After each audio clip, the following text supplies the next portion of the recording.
Brave peuple nigérien, l'amour pour la patrie et l'esprit de sacrifice constituent les piliers essentiels du serment sacré des forces de défense et de sécurité, animés par un engagement indéfectible. Ces forces continuent de mener à bien leur noble mission sur divers fronts, œuvrant sans relâche pour assurer une paix durable et renforcer l'unité nationale. Les succès obtenus sont largement dus à la collaboration exemplaire entre les forces de défense et de sécurité et par extension entre ces forces et les populations civiles, toutes unies pour cette quête commune.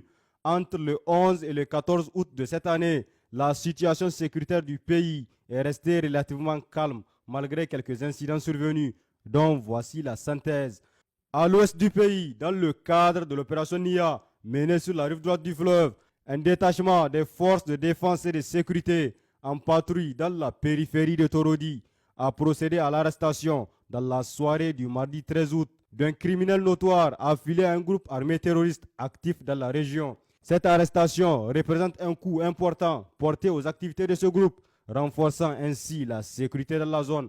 Cependant, au cours de la même opération, une autre unité de FDS en provenance de Terra, en mission de reconnaissance à Chatouman pour vérifier des informations sur la présence de terroristes, a été confrontée à un accrochage violent. Les forces de sécurité ont réagi avec efficacité, neutralisant plusieurs terroristes et dispersant le reste du groupe.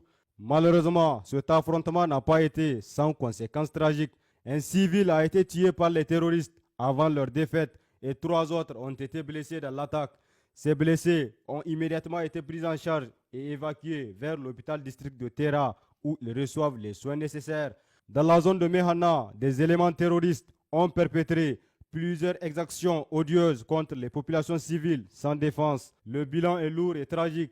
14 personnes ont perdu la vie et plusieurs autres ont été blessées dans les localités de Gangania, Amara, Mamasei, Kibibero, Kibikaina et Bandabarei. Face à cette attaque barbare, la réaction rapide des forces engagées dans l'opération Lakalkanei à Mehana a permis de neutraliser 2 terroristes, de brûler une moto utilisée par les assaillants et de récupérer des animaux volés. Les plus hautes autorités de l'État expriment leur profonde indignation face à ces actes de violence inhumains orchestrés par des individus sans foi ni loi. Elles présentent leurs condoléances les plus sincères et émues aux familles des victimes et souhaitent un prompt rétablissement aux blessés. En dépit de ces événements tragiques, les autorités exhortent les populations à ne point céder à la psychose et à poursuivre leurs travaux champêtres avec courage et détermination. Elles réitèrent leur engagement à renforcer la sécurité dans les zones vulnérables et à poursuivre la lutte sans relâche contre le terrorisme afin que la paix et la sécurité puissent prévaloir sur l'ensemble du territoire. Dans la région de Dosso, au sein de l'opération Damissa, lors d'un contrôle au marché hebdomadaire de Bumba, les forces en charge de la sécurité ont intercepté un véhicule transportant plus de 40 sacs de 50 kg d'engrais. Une femme suspectée d'être la convoyeuse de cet engrais a été interpellée. Notons que ce produit est couramment utilisé par les terroristes pour fabriquer des engins explosifs improvisés. Des enquêtes approfondies sont en cours pour élucider la situation. Dans la région de Tawa, dans le cadre de l'opération Chara, en fin de week-end dernier, la brigade territoriale de gendarmerie de Malbaza a interpellé à Guidan-Ider un trafiquant de drogue. Il était en possession d'1 kg de résine de cannabis et de plus de 500 comprimés de diazépam. Dans la région de Zender, au sein de la zone de défense numéro 3, les efforts de nos forces se poursuivent dans la lutte contre les réseaux criminels et le trafic de produits de contrebande à l'échelle nationale. Ainsi, en début de semaine, une de nos unités a mené une opération dans la zone de Taketa, aboutissant à l'interception d'un véhicule transportant près de 3000 litres d'essence destinés probablement à un réseau de bandits. Dans la région de Difa, au sein du secteur 4 de la force multinationale mixte FMM, à mi-journée du 12 août dernier, suite à des renseignements concordants, une opération a été menée par les éléments du poste militaire de reconnaissance de Bilabrim dans le village de Meleram. Cette action a permis de capturer 3 terroristes et de saisir une importante quantité de vivres destinés à Boko Haram.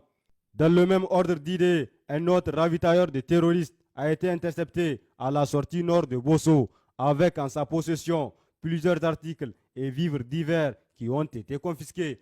Enfin, aux abords de Ngourti, nos forces de sécurité ont neutralisé des bandits armés qui avaient intercepté un véhicule civil. L'intervention rapide de nos unités a contraint les assaillants à prendre la fuite sans qu'aucun dégât ne soit déploré. Dans la matinée de ce jour, mercredi 14 août 2024, s'est tenue dans les locaux de la base aérienne 101 de Niamey la cérémonie solennelle de triomphe de la 19e promotion d'élèves officiers d'actifs couplée à la sortie de la 10e promotion d'élèves officiers collatéraux de l'école de formation des officiers des forces armées nigériennes et FOFAN. Cette cérémonie a été présidée par Monsieur le général de corps d'armée, ministre d'État, ministre de la Défense nationale, Salif Moudi, en présence du chef d'état-major des armées, le général de brigade, Moussa Salaw Barmou, de plusieurs autorités civiles et militaires, ainsi que les familles et proches des récipiendaires. À l'entame de son propos, le lieutenant-colonel Mohamed Moussa Guedel, commandant l'école de formation des officiers des forces armées nigériennes, a tenu à préciser que cette 19e promotion, baptisée lieutenant Djermoko Seydou Moussa, qui triomphe, est d'un effectif total de 229 stagiaires, dont 5 personnels féminins. Il s'agit de 213 nationaux répartis comme suit: 168 des forces armées nigériennes, 24 de la gendarmerie nationale, 21 de la garde nationale du Niger et 16 autres provenant des pays frères et amis, dont 4 du Togo, 3 du Bénin, 2 du Mali, 2 du Burkina Faso, 2 du Sénégal, 2 du Tchad et enfin 1 de la Guinée-Conakry. Quant à la promotion des collatéraux, elle comprend 28 élèves officiers, dont 2 féminins, consacrés le 6 février dernier sous le nom de baptême Sauvegarde de la Patrie. Après une parade d'honneur exécutée par les stagiaires, le président du Conseil national pour la sauvegarde de la patrie, chef de l'État, chef suprême des armées, Abdourahmane Tchani, les a promus au grade de sous-lieutenant.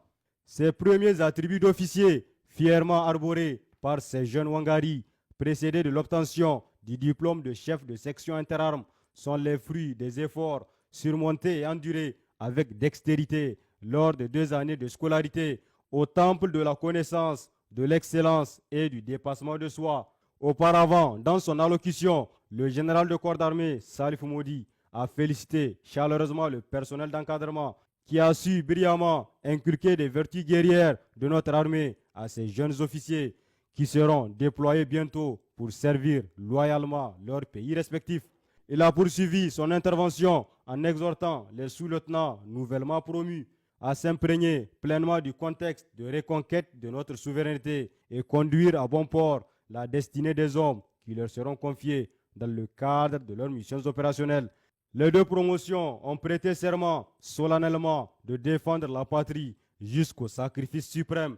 Chers compatriotes, l'FDS vous exhorte à redoubler davantage d'efforts en leur fournissant, dans la mesure du possible, des informations crédibles pour des interventions efficientes. Nos numéros d'appel d'urgence restent toujours disponibles 24 heures sur 24. Pour les forces armées nigériennes, le 40-40. Pour la police nationale, le 83-83. Vive le Niger libre et souverain. Vive les forces de défense et de sécurité. Vive les citoyens résilients et engagés.